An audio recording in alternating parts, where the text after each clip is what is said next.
Jerusalem, Jerusalem, Tacoma, Tacoma.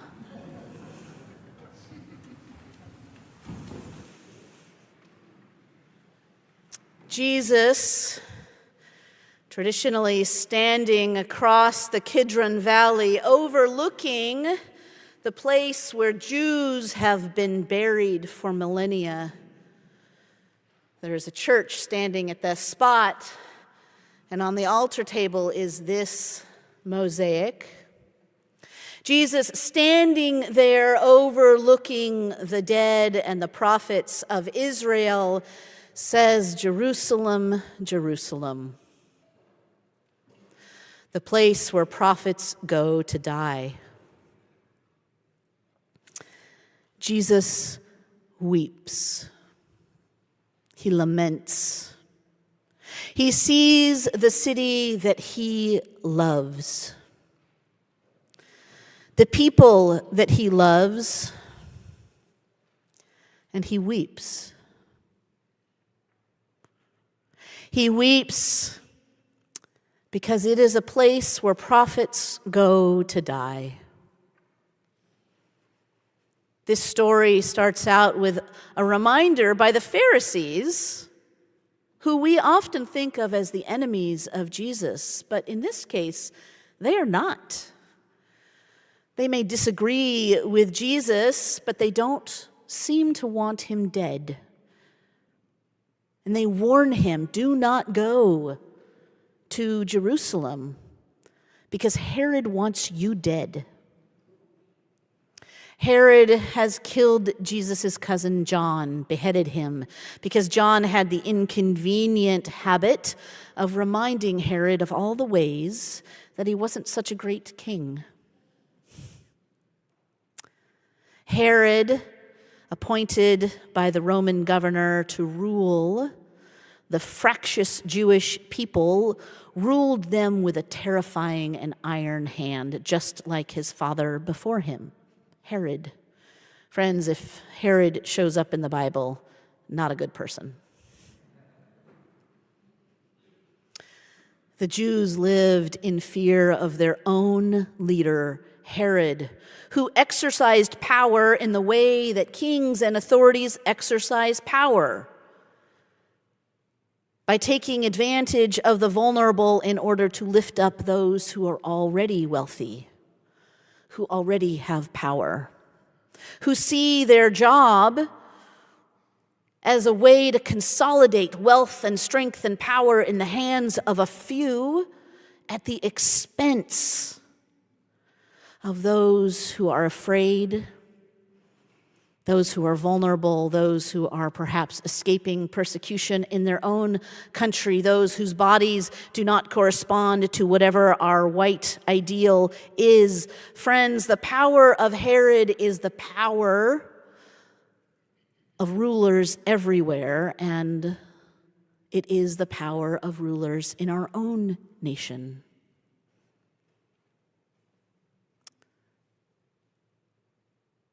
But it is not only the power of rulers in our own nation. Because what is happening around us in our world is not something new. It is an uncovering of something that has been present certainly since the founding of our own nation, and certainly since the colonization of the Americas, and certainly since the colonization of peoples anywhere and everywhere by another power that is greater than them. We are seeing an uncovering of how it is that we have always treated some people, frankly, most people. And it's awful. It's terrifying. People are losing jobs. People are losing homes. People are being arrested illegally.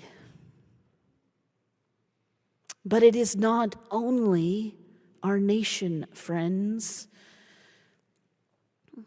Did you know that the city of Tacoma has spent almost $200,000 building what houseless advocates call hostile architecture? That's what it's called by those who care for the unhoused. Hostile architecture. Those boulders that you see placed in places where people sleep to make sure they can't sleep there, that is an intentional choice of our city. Portland did it too, where I came from, to make the very ground that is available for those who have no homes hostile to them. Hostile architecture, that's what it's called. Over $200,000 spent to move the houseless somewhere else because they make a mess. We have evidence of the mess in the pass-through. Our wall is perhaps permanently scarred with a fire that was set early Monday morning.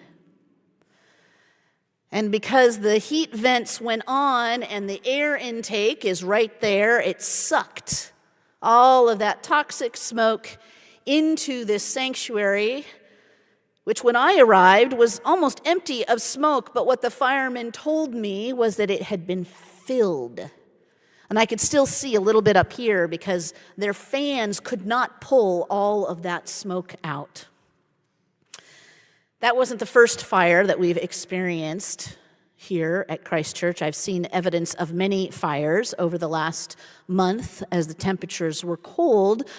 Choir rehearsal had to end on Thursday early last week because of a fire set in the same place.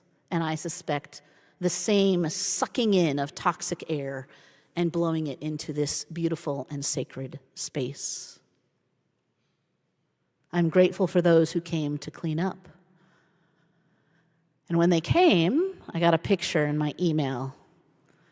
One person who had been sleeping there had finally left after being rousted a number of times and had vomited and then diarrheaed on the ground. Friends, it has been a bad week. And there has been so much lamentation. You can ask my wife. I came home very frustrated. Very frustrated at houseless folks who, some of whose name I know, who just keep making messes. Frustrated that our beautiful church is now covered in smoke, that we arrive to find trash, that we end up cleaning up vomit and excrement more than once, friends. It's awful. And yet, we are steeped in a culture where power is all about taking advantage of or failing to care for the vulnerable. And it is our instinct to use the power and the privilege that we have as a congregation primarily of housed people. It is our instinct to use that power to keep ourselves safe.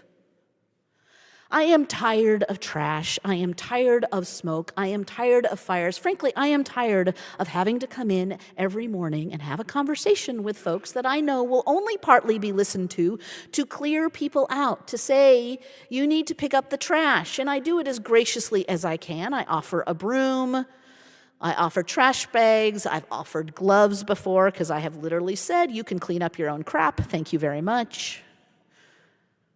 And sometimes people do, and sometimes they don't, and it is frustrating. It is agonizing, and there are times when I want folks to just not be here. We have put a moratorium on sleeping in the pass-through for the next 2 weeks because it's just exhausting, and people do need to be reminded, no, you may not set fires here. We have a line, and fires happens to be one of them. And honestly, it's been kind of nice to walk in the morning and not have much there. I walked in at 7:30 this morning, and I didn't have to pick up a single thing. It was lovely.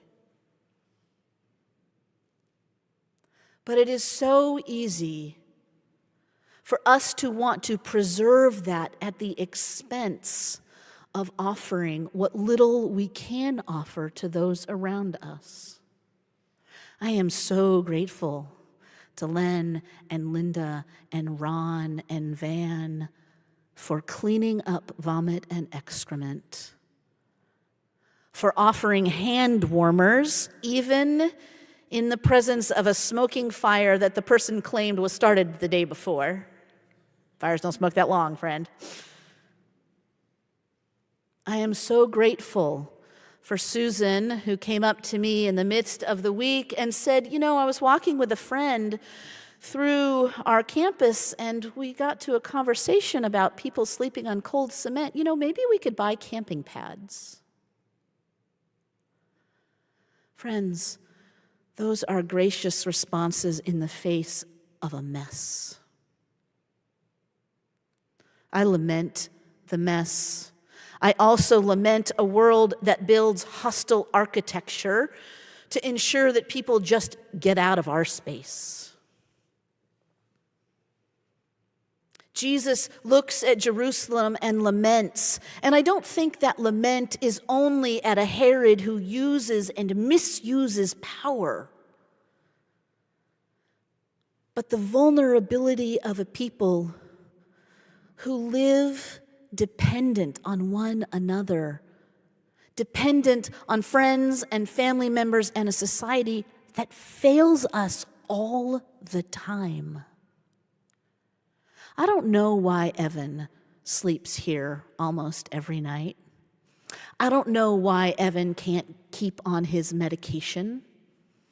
I know that before the series of fires, Evan finally started coming in to the narthex on Sunday mornings, partly because at least one Sunday morning, I grabbed his stuff and said, "Enough, Evan, you can't be in front of the door," and I put it out on the street. But he came into the narthex, where he was welcome to be. He's finally come to eat with us on Wednesday nights when we have dinner. But I don't know why he can't take his medication, and I don't know why he didn't respond to the police who decided that he had to be involuntarily committed on Monday morning. I was given that as an option, or trespassing him, which means he couldn't be here for a year. And I told the police I wouldn't trespass him because Evan didn't set the fires. I don't know why he can't take his medication. I don't know why he is constantly losing his shoes. What I know is that we don't have a place to send him. That we live in a world where there is no home for Evan, where he can stay and feel safe. And the best thing that Evan can find is sleeping on our cold and damp cement. At least he's out of the rain. Jesus sees that, friends, and laments.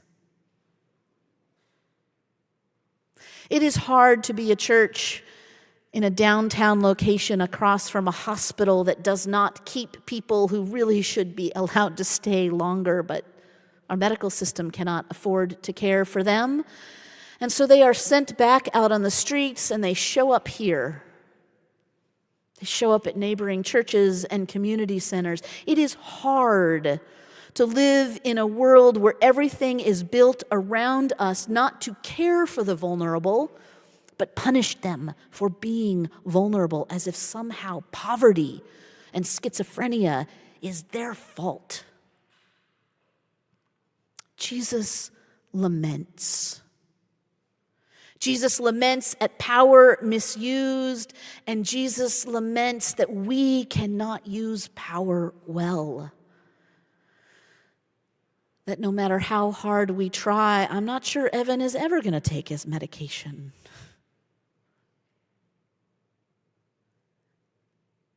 We lament that our church is left trashy and smoke-marred. We lament that the beauty that we want is not the beauty that we can have. But in this passage, friends, Jesus offers a different image of power, and it is power. It is the power of a hen who gathers chicks under her wings, who will shelter the vulnerable, who seeks to warm them with what few feathers she has, knowing full well that those chicks are going to grow up and head out into a flock. And friends, I don't know if you know anything about chicken flocks, but they're competitive flocks. Henpecked is a literal thing. But that hen will do everything that she can to care for those that she can. We are invited to enter into the use of power in the way that God uses power. A mother who gathers vulnerable children to protect them as best she can. That is our invitation as disciples. And it is an invitation that is hard. It's hard, it's uncomfortable, and I will be frank with you, we may not be able to do it in the way that we would like to do it.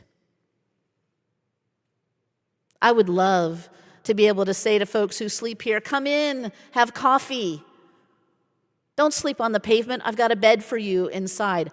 I don't know that we'll ever get to that. I know we've had conversations in this parish about turning that gym into at least an inclement weather shelter. I'd love to be able to offer people that instead of having to say, hey, you got to get out of here. You can come back later tonight. But we may not be able to do that. We just might not have the capacity as a congregation. And friends, that's fine.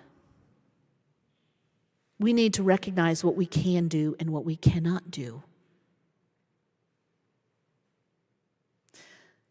But we should also lament it.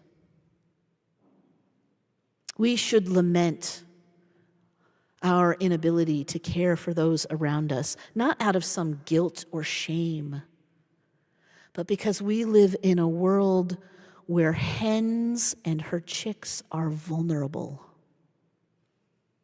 We cannot stop that. God did not stop that.